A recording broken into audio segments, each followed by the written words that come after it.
ಗಂಡ ಲೋಕನಾಯಕ, ನೀನು ಅವನ ಹೃದಯ ತಾರಕ, ನಿನ್ನ ಮಗನು ಲೋಕಕಾರಕ, ನೀನು ಅವನ ಸೃಷ್ಟಿ ಪ್ರೇರಕ, ನಿನ್ನ ದಯಲಲ್ಲಿ ಎಲ್ಲ ಬಂಗಾರ, ಮಣ್ಣಿನ ಮಡಿಲಲ್ಲ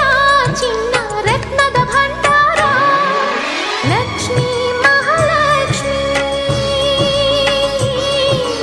ಆ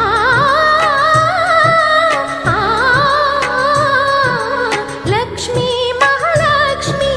ಲಕ್ಷ್ಮೀ ಜಯಲಕ್ಷ್ಮಿ, ಲಕ್ಷ್ಮೀ ಶುಭ ಲಕ್ಷ್ಮಿ, ನೀ ಸಿರಿಯಾಗಿ ಹರಿಯಾಗಿ ಬಾರಮ್ಮ, ಬಡವರ ಮನೆಗೆ ದಯ ಮಾಡಮ್ಮ, ಅಮ್ಮ ಬಾರಮ್ಮ, ಬಡವರ